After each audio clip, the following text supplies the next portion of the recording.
जय गुरुदेव, जय महर्षि जी। आपका दिन शुभ हो। आज हम बात करना चाहते हैं कि कैसे कोई निश्चित स्थान के प्रभाव के संबंध में। ऐसे सभा लगी थी, जैसे सत्संग हो रहा है तो सत्संग में कई प्रकार के लोग आते हैं। तो वो जो संत महात्मा होते हैं, गुरुदेव थे, वो सबको आप समझा रहे थे कि ऐसा ऐसा होता है, ऐसा ऐसा होता है। तो उन्हीं बीच से एक व्यक्ति पूछता है कि हे प्रभु, मुझे ये बताइए आप कि जब आप बताते हैं कि ईश्वर कण कण में व्याप्त है, हर जगह ईश्वर का रूप है, ईश्वर का अंश है, तो फिर मंदिर में क्यों जाए पूजा करने जब हर जगह ईश्वर है? तो कहीं भी अपन पूजा पाठ कर सकते हैं, स्मरण कर सकते हैं। वहाँ जाने से क्या फायदा है सर? तब वो जिज्ञासा तो हुई, होना चाहिए। बिना जिज्ञासा कैसे संकट समाधान तो करवाना चाहिए, नहीं संशयात्मा बनी रहती है।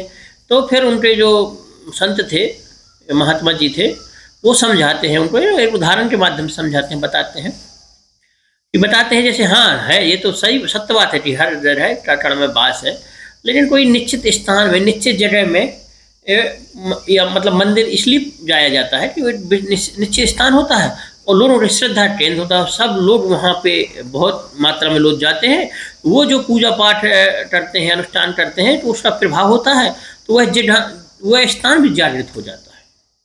जिस स्थान में समूह ध्यान, चेतना, अनुष्ठान, पूजा पाठ की जाती है, तो समूह चेतना का प्रभाव पड़ता है, वो स्थान भी सिद्ध हो जाता है। और उन्हें एक उदाहरण से और समझाया, ये तो है कि उसका प्रभाव पड़ता है। और जैसे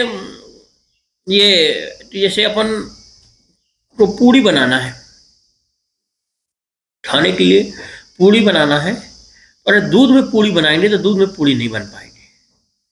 लेकिन उसकी एक प्रक्रिया करेंगे, दूध का दही जमाएंगे, दही का उससे निकाल के मक्खन बनेगा, और मक्खन से फिर घी बनेगा। फिर उसके द्वारा जो प्रक्रिया करेंगे तो उसमें पूड़ी बन जाएंगे।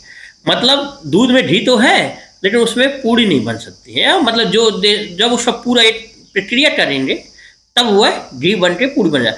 ऐसे ही भगवान कण कण में भगवान तो हैं, लेकिन एक निश्चित प्रक्रिया है, निश्चित उद्देश्य है, जिस उसके लिए उसकी प्राप्ति के लिए फिर अपन जैसे मंदिरों केंद्र बनाए हैं, सबके अपने अपने तीर्थ स्थान है, जो इष्ट देव के स्थान है, सब लोग वहाँ जाते हैं। विशेष स्थान इसीलिए बनाया गया कि वहाँ की भी प्रक्रिया, जैसे आदमी जाएगा, पूजा पाठ करेगा, मंथन करेगा, प्रार्थना करेगा, हवन करेगा, आरती करेगा, जोत जलाएगा, पुष्प फूल चढ़ाएगा, ऐसे कुछ क्रिया वहाँ करेगा। फिर वहाँ बैठ के शांत मन से जब वो विचार करेगा, ध्यान करेगा, प्रार्थना करेगा, तो उस प्रार्थना का उस पर प्रभाव पड़ता है।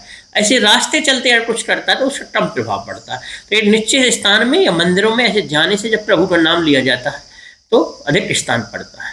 ऐसे जैसे कई चीज़ें मिलती हैं, गांव शहर शहर मिलती हैं, लेकिन जब वह जैसे अस्पताल है, डॉक्टर घूमते तो रहते हैं, लेकिन जैसे इलाज कराना है तो जब व्यक्ति अस्पताल जाता है वहाँ सभी सुविधाएँ होती हैं, वहाँ उसका ठीक तरीके से इलाज हो सकता है।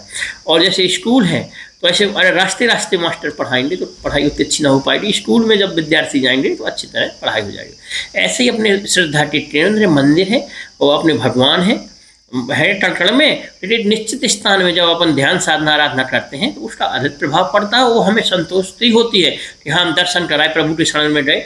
और जब तक दर्शन नहीं हो जाते, जब तक मनन करते रहते हैं और भीतर मन से एकाग्र चित्त होकर वो करते रहते हैं, मनन करते हैं, तो ज़्यादा उसका प्रभाव पड़ता है।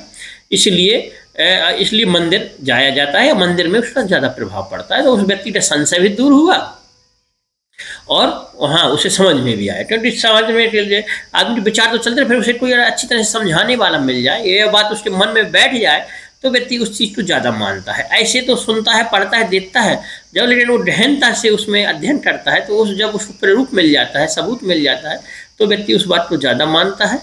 और ऐसे ही हमारा सबका हाल है, विचार तो सबके चलते रहते हैं, हर बात में मंथन चलता रहता है, विचार विमर्श होते रहते हैं, सलाह लेते रहते हैं लोगों से, फिर अपन कार्य को बढ़ते हैं।